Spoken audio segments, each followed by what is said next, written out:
Sedicom, ikigo ca Diocese nkuru ya Bujumbura co kumenyesha amakuru. Ese Kristo yomenyekana?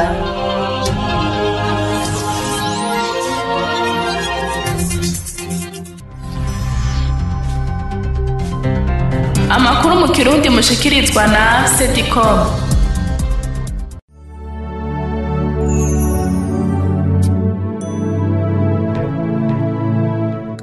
Ndabaramutse mwese bakunzi ba Diocese nkuru ya Bujumbura, ikaze n'igwanyu muri ano makuru yo kuva ku genekerezo rya 19 gushika ku genekerezo rya 25 Gitugutu, akaba agizwe n'ingingo nkuru zikurikira. Patiri Egide Nzeyimana yarashikirije ucese ubutumwa bwo kuyobora Paroisse Mayuyu ku munsi w'Imana igenekerezo rya 25 Gitugutu. Muri ano makuru turababwira ingene mu maparoisse amwe yo muri Diocese nkuru ya Bujumbura hatunganijwe indwi yahariwe kumenyesha inkuru nziza. Tubafitiye amakuru y'inyigisho na y'ubutumwa. Ido nido y'ano makuru ni mukanya Audrey Kaze nje ngira ndabashikirize.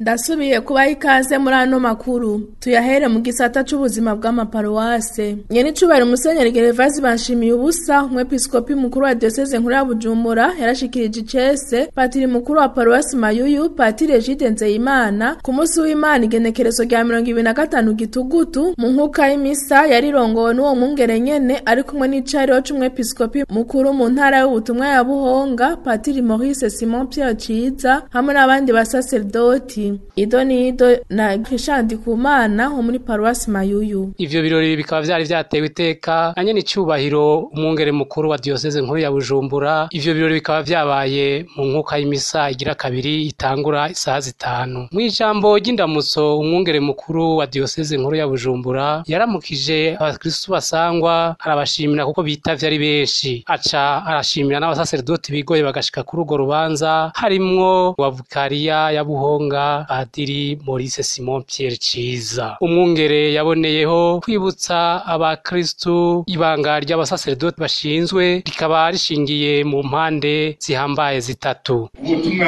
bwa Padiri mukuru busanzwe ari ubutumwa bw'umusaserdoti uwariwe wese. Ni bwa butumwa bwo kwigisha, gutagatifuza no kuyobora igihugu c'Imana. Ariko muri ivyo byose rero ubaye ugenwe Padiri mukuru araheza akaba nka yansumba zose, akaba ariwe aza araja imbere abandi bose mu gutunganya ubwo butumwa bwose ndababwiye. Ivyo byose araheza akabigira yishimikije kunga ubumwe, abwirizwa kugumana ubumwe na Yesu Kristo. Aritwararika kandi kugumya ubumwe kumwe n'umwepiskopi kugira ngo ashobore kumva yuko ari mu bumwe kumwe n'Ekleziya.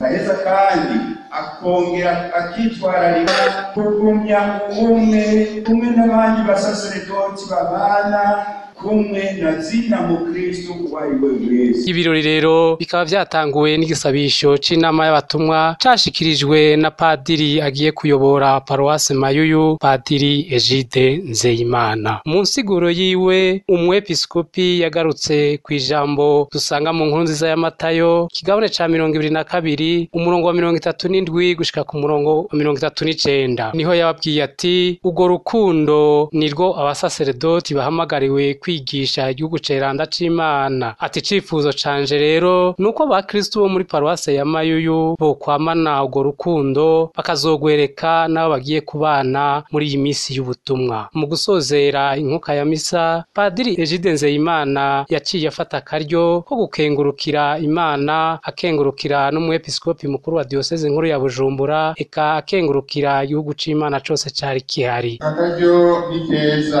kugira amushimira Imana icese iyo Mana yanyongeye iminsi yo kubaho. Ariko ico novuga ntekereza nuko ifise ku mugambi uwo nawo s'ubundi no gukora ico mpamagariwe mw'ibanga yantoreye. Ndavuga ntatekereza ko kigeneye kugira ngo ndangure ubutumwa, nkenguruke ubwo butumwa nshikirije icese nongere nshimire na nyene kubundungikamwo ari hagati yacu. None nyene icubahiro mwungere mukuru wa diyoseze nkuru yacu ya Bujumbura, aka kanya nako kubashimira namwe ko mwasubiye kunyizera, mugaheza mukanshingira amabanga, muheje kunshikiriza icese, muheje kunshikiriza umugaragaro. Twobibutsa yuko uwo padiri Egide Nzeyimana yari mu mwaka uheze yajejwe ubutumwa nka padiri mukuru wa Paruwase Muramvya imbere yuko agira impanuka z'akazi. Twabamenyesha kandi ko yaje gukorera mu Ngata padiri mugenzi we Tito Ndayishimiye nawe yagiye kurangura ubutumwa muri Paruwase ya Matara. Ku bwa Sedicom Richard Ndikumana, Paruwase Mayuyu. Tubandaniriza no makuru mu gisata citogwa. Abanovisi batandatu barakiriwe bongera baragira indagano mu muryango w'ababikira ba Maria wa Schoenstatt ku munsi w'Imana igenekerezo rya 25 Gitugutu muri Paruwasi Mushaho Tatyo ya Bikira Maria y'Umutumba. Ivyo birori bikaba vyabereye mu nkuka y'imisa ya kabiri yaherejwe n'icayiro c'umwungere mukuru wa Diocese nkuru ya Bujumbura Musenyeri Anatole Ruberinyange. Idonido na Gervase Miburo. Ivyo birori vyabereye mu nkuka y'imisa ya kabiri yatanguye igihe cy'isaha 4 zo mu gitondo iherejwe n'icayiro c'umwungere mukuru wa Diocese nkuru ya Bujumbura Musenyeri Anatole Ruberinyange ari kumwe na Patiri mukuru wa Paruwasi Mutumba Paul Butoyi, eka n'abandi basaseredoti batari bake abihebeye Imana bo mu miryango itandukanye, abaforera n'abanyacubahiro bafise amabanga atandukanye mu gihugu cacu c'u Burundi. Mu nsiguro y'ijambo ry'Imana Musenyeri Anatole yibukije abo banovisi bateye intambwe ko bokwama barangwa n'urukundo. Tumwumvirize. Abavukanye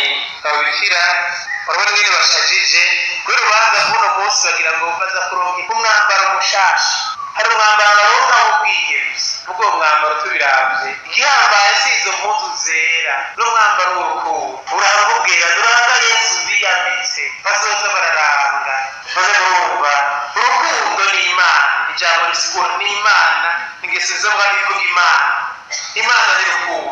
Mama Violette Nshimirimana umwe muri abo banovisi ku izina rya bagenzi we yagaragaje akanyamuneza ko gukenguruka nawe nyene. Tumwumvirize. Turakengurukiye Imana mushobora byose yaduhaye ubuzima ikongera ikadutora ikaturoresha mu muryango w'ababikira ba Maria wa Schoenstatt, ikaba kandi idushikanye kuri iyi ntambwe. Turakengurukiye ku buryo bw'umwihariko mwebwe abavyeyi bacu mwatwibarutse, aho tuba turi icifuzo cacu c'ukwihebera Imana ntimwatubereye intambamyi. Turashimiye abarezi bunganiye abavyeyi bacu mu gikorwa co kuturera bakanadukuza mu kutwungurira ubwenge mu mashure. Ntitwogenda tudakengurukiye cane umuryango w'ababikira ba Maria wa Schoenstatt watwakiriye, uradufasha, uradukebura n'ubukiriko. Ibirori vyasozerewe no gusangira n'abatumire amasaka nk'uko bari basangiye amasakramentu. Turangize tubamenyesha ko uwo muryango w'ababikira ba Maria wa Schoenstatt umaze imyaka 58 ushitse ngaha mu Burundi. Ku bwa Sedicom Gervase Miburo, Paruwase Mutumba. Arakoze Gervase Miburo. Mu gisata c'inyigisho ubwibutsamana bw'incabwenge abakozi ba leta abafise amabanga hambaye mu gihugu bwaratunganirije inyigisho ku munsi w'Imana igenekerezo rya 25 Gitugutu abigisha b'abakatolika bo mu makaminuza baba mu gisagara ca Bujumbura. Izo nyigisho zabereye mu nyubakwa za Paruwasi Katedrale Jinamundi kuva igihe c'isaha 3 zo mu gatondo. Patiri Dieudonne Niyibizi arongoye ubwo bwibutsamana aratubwira intumbero y'izo nyigisho ku muce w'abigisha b'abakatolika bo mu makaminuza. Tumutega abiri. Igome yaraheze umwaka muri Diocese nkuru ya Bujumbura atanguye igisata c'ubutumwa bwo gufasha bwibutsamana mu ncabwenge. Uyu munsi tukaba twakoranije abigisha b'abakatolika b'abakiriso mu makaminuza. Twatanguye buke buke tugerageza gutora intumbero, tugerageza kuringaniza neza buno butumwa. Turatangura n'indi migwi. Uyu munsi naho twifuje yuko abigisha mu makaminuza nabo tuja hamwe tukayaga, tukabatumira nk'abakristu, kuko twibaza yuko bafise uruhara rudasanzwe mu buzima bw'igihugu, bafise uruhara rudasanzwe no mu buzima bw'eklezia. Intango ya migoye nibishasha n'ubwa mbere muri eklezia dutumako abigisha mu makaminuza b'abakristo b'agatolika, ariko mwabonye yuko abari bitavye bashimye cane, bahimbawe kubona baronsa aho bahurira, eklezia ikabakira nk'abantu bamaze gukura. Patiri Dieudonne Niyibizi aramenyesha kandi co yiteze kuri abo bigisha b'abakatolika, akongera agatera kamo abandi bigisha. Abigisha mu makaminuza twiteze yuko tuzoshikaho twiyungunganya tukaja hamwe tukagira umugwi ukomeye cyane maze tugashika ku bintu bibiri nyamukuru abigisha b'abakirisu b'abagatolika muri ekleziya bagaterera mu muryango wa ekleziya bazoterera cyane rero mu kwiyumvira bafashijwe n'ijambo ry'Imana kugira ngo twubake ekleziya. Ubwa kabiri nuko ubigisha mu kaminuza nabo yegome n'abakristo kwifuza yuko tubandaneje dutera intambwe nabo bazoshika ku rugero rwaho bakoresheje umuco w'ijambo ry'Imana bwa bwenge bwa buhinga bya bindi biga bashobora kubitanga ubuhoho babitegera gusumba bigafasha umuntu mu mpande zose z'ubuzima bwiwe. Umwigisha ubu w'umugatolika ejo akazokwigisha yigisha la science ubuhinga mugabo kandi abutegera nk'umukristo. Ni kuvuga ahantu hari urundi rwego tuzaduteye ko aho umunyeshuri atazoba ari umuntu bapakiramwe ubumenyi ahubwo azero mumafasha gukura akaba umuntu abushitse akagira ingeso nziza yubakira ku buzima bwiwe maze tugasanga bwa bundi bwa bwami bw'Imana mukama turungitse kubaka turiko turabwubaka atari mu masengero kuko bwami bw'Imana subwo kubaka mu masengero ubwo kubaka mu buzima bwacu bwa misi yose maze hejuru ya byose abigisha b'abakristo baze bitagatifuze mu kwigisha. Turateye akamo abigisha bose mu makaminuza muri buno bushikiro tugiye kwinjiramwo mu nyigisho tuzobatumirira ko bose kugira ngo twitegurire umunsi mukuru wa Noel. Turatumiye abarimu bose bo makaminuza b'abakristo b'agatolika ko boza tukayagira hamwe ibibazo bimwe bimwe bibatuma bashobora nabo nyene gukura mu bukristo bwabo mu buntu bwabo. Emile Baribarira mwigisha muri kaminuza y'ikiyaga Tanganyika nawe yarakengurukiye ubwo bwibutsamana ku nyigisho baronse yongera aratubwira ico yungutse muri izo nyigisho. Agira ngo shimire Archdiocese ya Bujumbura yibutse gushiraho ico gisata c'ubutumwa mu buzima bwa misi yose bwayo kubera kuko nkuko twari turabivugana bari baratevye kubishiraho. Cyane cyane inyigisho ya kabiri yari yerekeye gushira kwemera ni mu ndero mu bikorwa byacu bya misi yose. Iyo nyigisho twayishimye cyane izodufasha kugira ngo turabe dusubiremo kuko kugira ngo turere abanyeshuri tubafashe kwiyumvira abantu. Tukiri mu gisata c'inyigisho mu ntumbero yo guhimbaza ukwezi kwa Gitugutu kwahariwe kumenyesha inkuru nziza muri Paroisse Mukiza Mweranda yo mu Nyakabiga haratunganijwe indwi yahariwe kumenyesha inkuru nziza kuva ku genekerezo rya 21 gushika ku genekerezo rya 24 Gitugutu. Iyo ndwi kaba yasozerewe ku nkuka y'imisa yaherejwe na Padiri mukuru wa Paroisse Padiri Desire Ninazimana. Ni inkuru ya mugenzi wacu Wilisi Ndayihebura. Turamaze iminsi 3 mu nyigisho dushikirizwa ijambo ry'Imana neza na neza icimana idushakako. Ayo niyo majambo Patiri mukuru wa Paruwasi Mukiza Mweranda mu Nyakabiga Patiri Desire Ninazimana yatanguriye ko inkoka y'imisa yahereje kuri uwa gatandatu igenekerezo ya 24 Gitugutu no mwaka turimwo guhera igihe cy'isaha 12 z'agatondo. Inkoka y'imisa yo gusozera indwi yahariwe kumenyesha inkuru nziza muri iyo Paruwasi ya Mukiza Mweranda mu Nyakabiga. Muri iyo ndwi inyigisho zari zifise icivugo nyamukuru cagira kiti muntu we umukama yarakumenyesheje iciza nica gushakako. Zikaba zatanzwe guhera kuri uyu wa gatatu igenekerezo rya 21 Gitugutu zisodererwa kuri iyo nkuka y'imisa yaherejwe kuri uyu wa gatandatu. Mu nsiguro yatanze Patiri mukuru wa Paruwasi yarongoye iyo nkuka y'imisa yarashimikiye gukuna Imana itwihanganira kandi byose tubikeshayo. Eka mbere binataye ko nibiba hano kwisi byose netunabitegere akagira ati Yesu Kristo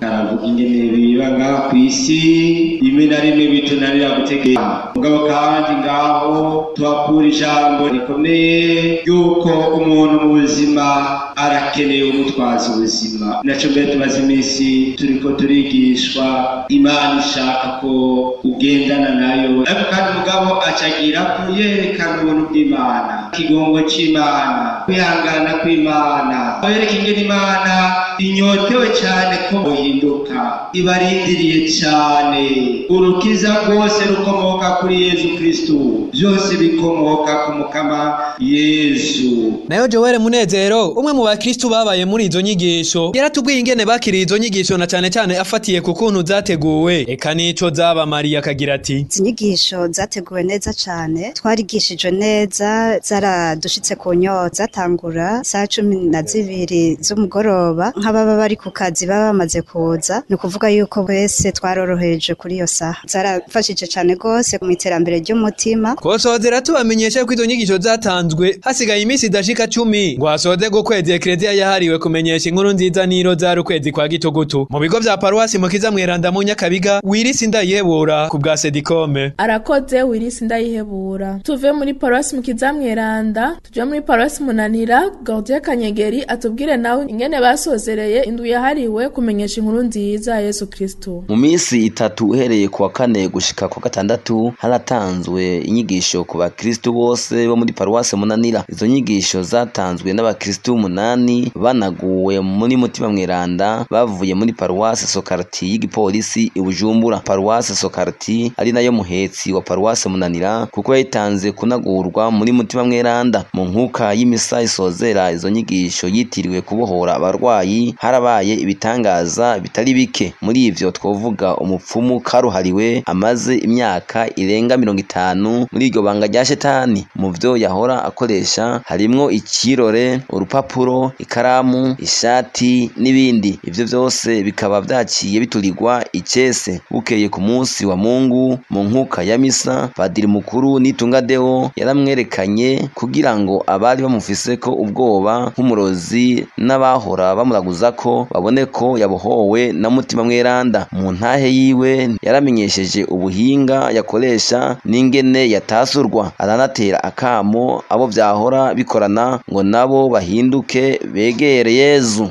Ndabimazemwo imyaka 50 nakoresha ikirore nambaye ishati n'urupapuro n'ikaramu, hanyuma nkombagwa nambara ku maboko. Uwo muntu akampa izina ry'uwo muntu nyene, ampa n'umusozi abako nkaca rero ndamuvura bakaca baza kumpemba. Igitumye rero ndabivamo nuko nshatse kwegera Yesu tugerekereza. Jewe ico nobashingira boza bakishikana bakegera Imana bagakurikirana umuryango w'abakristo. Kubera inyigisho z'abakoze ko imirwi y'abakristo batandukanye bagiye barasubiza hamwe mu vyo bapfa. Ubwa Sedicom Kanyegeri Gordien paruwase Munanira. Arakoze Gordien Kanyegeri. No muri paruwase Ruziba haratunganijwe indwi yahariwe kumenyesha inkuru nziza. Donatien Nzobonimpa aratubwira idonido.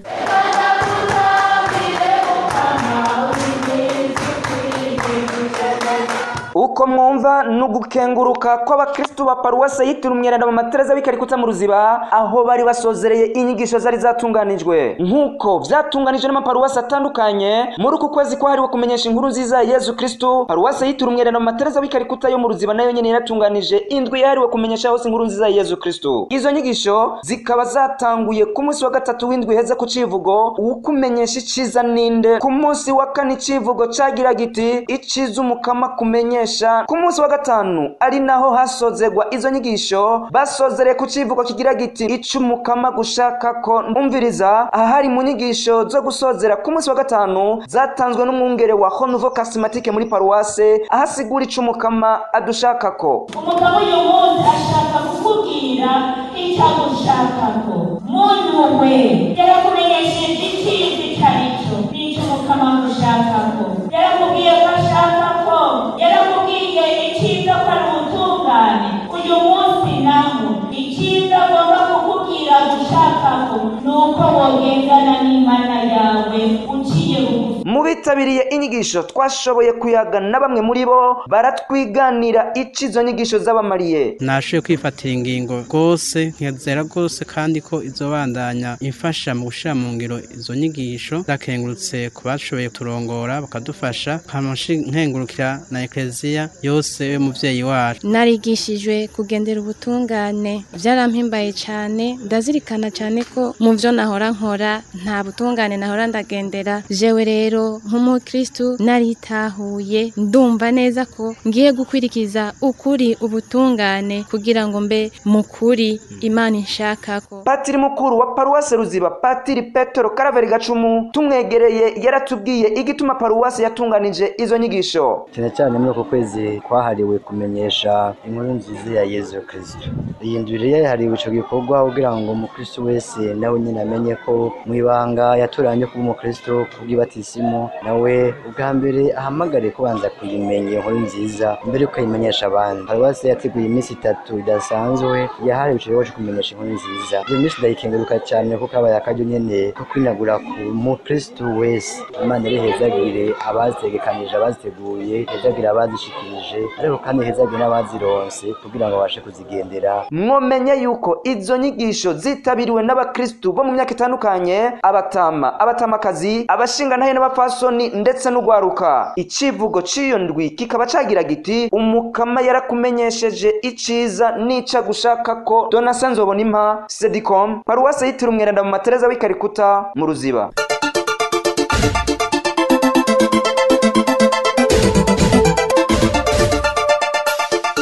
Tubandaniriza no makuru mu gisata c'ubutumwa. Umugwi w'abaririmbira witiriwe Paulo Mweranda wo mu Buyenzi warakiriye bagenzi babo mu mugwi w'abaririmbira witiriwe Yosefu Mweranda urangurira ubutumwa muri Paruwasi Murayi iri muri diocese nkuru ya Gitega. Idonido na Alexis Niyonkuru. Ikaze ryo kwakira abo bashitsi rikaba ryatanguriye mu nkuka y'imisa yaherejwe isaha 4:30 aho abo bashitsi aribo baririmbye muri iyo nkuka y'imisa. Bakaba baje baherekejwe na musitanteri w'iyo komine uwahoze ari musitanteri ubusanzwe arongoye iyo kohare Gervais Hakizimana Deo basanzwe batazira Kireko hamwe na Patiri Leonidas. Inyuma y'inkuka y'imisa kohare Saint Paul ikaba yaciye yakira abo bashitsi mu nyubakwa imwe za paruwase aho bashoboye gusangira inzimano. Ivyo birori bikaba vyatewe iteka na Patiri mukuru w'iyo paruwase nyakubahwa Nsanzugwimo Mariko, Patiri King Seyi umusuku w'inama nkuru ya paruwase waserukiye inama mpuzamihari hamwe n'ababikira. Tukaba twegereye Havyarimana Gervais yaje aserukira abo baririnzi araheza aratubwira intumbero y'ugo rugendo bagize bagana paruwase Saint Auguste. Intumbero y'uru rugendo rwacu no kubwira mu myaka 2 heze aba bo muri paruwase Saint Auguste yo mu Buyenzi baraje muri paruwase y'Iwacu Imurayi nkuko bari badusabye nyene yuko twobakira muri paruwase yacu twarabakiye.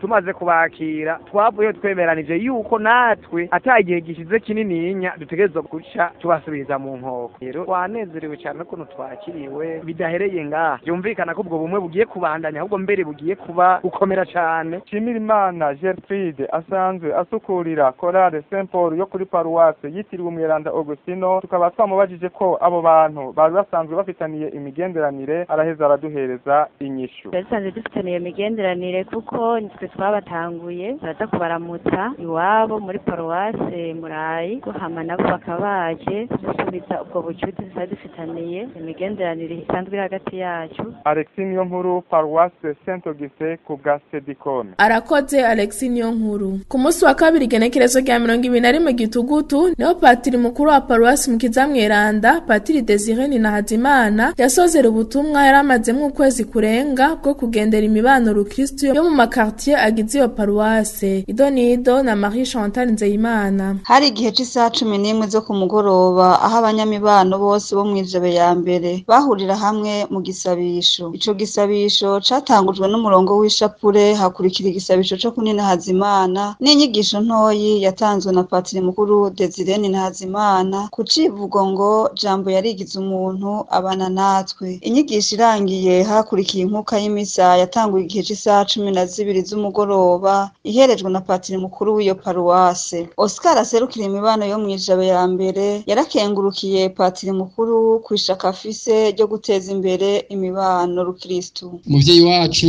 turashimishwa n'ukuntu mwitwararika guteza imbere paruwasi yacu na cyane mwitwararika guteza imbere imibano. Turabemereye ko tuzobashigikira mu migambi yose muzogira. N'abakristo bamwe twaganiriye baragaragaje akanyamuneza bafise. Nabwigere mbona ibyiza nk'ibi aho Patiri deplasa akaza gusanga abakirisu aho baba agasoma imisa. Kakaba kabaye n'akaryo keza cyane ko gutuma n'abandi batahora bitabira imibano. Novuga yuko duheje guhezagirwa ubugira kandi uko twari tumenyereye tuja gusengera ku paruwasi, ariko ubu nk'umusaseredoti w'umukama yadusanze gaha mu quartier ya mbere twakiriye umukama. Novuga yuko yaje gukabura abakristu. Na Patiri mukuru aratubwira ingene ubutumwa bwagiye buraranguka mu makartier yose agize iyo paruwase. Turamaze iminsi turi mu programa yo kuza tukagira igisabisho mu mibano aho dukanye imibano yo ku quartier. Twatanguye programa ku tariki 6 z'ukwezi kw'icenda nako tuyisozereye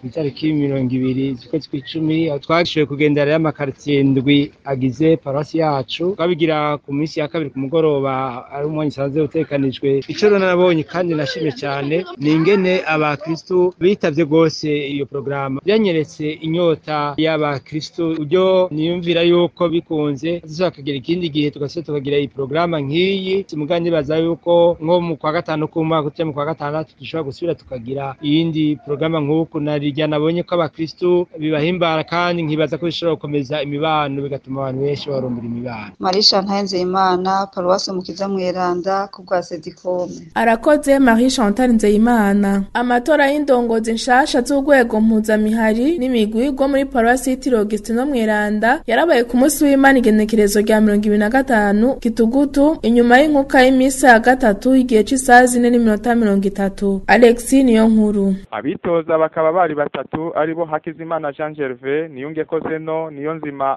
Prince bakaba bari barungitswe n'imihari n'imigwi basanzwe baranguriramwo ubutumwa. Abatora bakaba bari abarongozi b'iyo migwi n'imihari akaba yari umusuku n'icegera. Iyo paruwase ikaba isanzwe ifise imihari n'imigwi ishika ku 24. Ayo matora akaba yaratunganijwe gutya: amatora ya mbere bakaba batora umusuku, hakaba hatowe Niyonzima Prince ku majwi 39. Amatora ya kabiri bakaba batora icegera c'umusuku nawe akaba yatowe ku majwi 32, akaba ari Niyungeko Zeno. Kubera ko abitoza bari batatu, amatora ya gatatu ntiyabaye akiba, bakaba baciye bemeza uwo yarasigaye akaba ariwe yabaye umunyamabanga. Tukaba twegereye umusuku mushasha Prince araheza aratubwira ingene ubwo butumwa kubona ingene agiye kuburangura. Na ubutumwa ukibwinjira mu babworoshe mugabo kuri twebwe twavuga ni biroroshe bivuye ku mvo zibiri. Imvo ya mbere ibiro vya coordination dojeje gutogwa ubwa mbere tuba dusanzwe turi mu nama isasa muri iyo biro ya coordination kandi twa dufite amabanga adasanzwe. Hama imvo ya kabiri nababwiye ni ubutumwa kandi abo dutwara n'abantu basanzwe bari muri Kristo Yesu. Kurangura ubwo butumwa tuzoburangura twishimikira ijambo ry'Imana. Uwo murimo badushinzwe uyu munsi kuza kuranguka neza kandi turavyizeye ko Imana izodufasha. Tukaba twegereye Egide Nshimirimana asanzwe asukurira iyo mihari n'imigwi, nawe yatubwiye ivyo yabonye muri ubwo butumwa ivyoroshe n'ibigumye. Narangije imyaka 4 y'amategeko ya diocese yaraturekurira aba coordinateur kurongora abantu vyoroshe, no kuvuga hariho abatugamburukira, hariho abo byanka mugabo ubuhamagariwe kwegeranya intama zose uwama uri nyuma yazo uri kurababwira ati yemwe ibintu ni mu bigenzo uko suko, bikanabana ngombwa yuko ukomeza gusenga kugira ngo za ntama zikugamburukire kandi nawe ntubandanye ucika inguvu ahubwo uronka inkomezi ku munsi ndahimbaye kubera ndose abaza kunsubirira nzobatera intege. Tukaba twegereye n'abatoye baraheza batubwira ingene babonye ayo matora ingene yagenze. Nta kanenge kabayemwo ko impande zose sasa nizincize umutima hamwe yagenze neza. Nkabibutsa ko ayo matora ko yari yatewe iteka n'umusaseredoti asanzwe ajejwe imihari n'imigwi kuri iyo paruwase nyakubahwa Patiri Kingsley hamwe n'ubusanzwe arongoye inama nkuru ya paruwase umushinga ntahe Emmanuel Serurakuba. Nkabibutsa ko kandi abo batowe ko bazoshikirizwa ayo mabanga ku munsi mukuru wa Kristo Umwami. Alexis Niyonkuru, Paruwase Saint Augustin ku bwa Sedikome. Tugushimire Alexis Niyonkuru. No muri paruwasi yitiriwe Regina Pacis yo muri Sokarti harabaye amatora ku munsi w'Imana igenekerezo rya 25 mu mihari n'imigwi irangurira ubutumwa muri iyo paruwase. Ni inkuru ya Sidinda ikengurukiye. Nkuko mu ndinganizo y'iyo paruwase isanzwe bigira uko imyaka 2 iheze hama haba amatora ku migwi n'imihari isanzwe irangurira ubutumwa muri iyo paruwase. Mu mihari 5 isanzwe irangurira ubutumwa muri iyo paruwase, imihari 3 yarashoboye kugira amatora kuri iryo genekerezo. Iyindi mihari 2 isigaye ikaba izogira amatora kuri genekerezo rya 31 y'uku kwezi kw'icumi nyene. Amatora ko yagenze no kugukurikira ku mihari y'ubutumwa ya Schonestadt, abasaveri hamwe n'abafokorare. Inyuma z'ayo matora naregereye uwatowe kugira ngo azosukurire umuhari w'abasaveri, nawe akaba ari Nduwayezu Eroge, aratwiganira ingene yakiriye ubwo butumwa. Nitumwumvirize. Kuri cyo bwa mbere nabona ko ataseno bashoboye nababwiye ko atamwanya FIFA, ariko ko baca mutima Mweranda yabakoreyemo abanyingira ko nabanda bishoboye. Bwa mbere no gushima kubona nato iteka nkatogo nkuko umuhari wacu w'abasaveri wamugenera kwigwiza ry'urukundo imisi yose. Nzogerageza ngaho muri Sokarti merereye no mu bicungararo tubone dukwiyagiza urwo rukundo umuhari w'abasaveri biciga urukundo atago dufite. Inyuma zaho kandi naregereye watowe mu muhari wa Fokorare niyo kwizera Ninete, nawe nyene aratwiganira ingene ubwo butumwa yabwakiriye. Nitumwe tumwumvirize. Ndabwakiriye neza hanyuma kubukorana ko ndongowe na mutima mweranda nzogerageza gukora ivyo nshoboye. Ubutumwa bw'ipolisi c'u Burundi ndakengurukiye Siridi bwa Zedicom.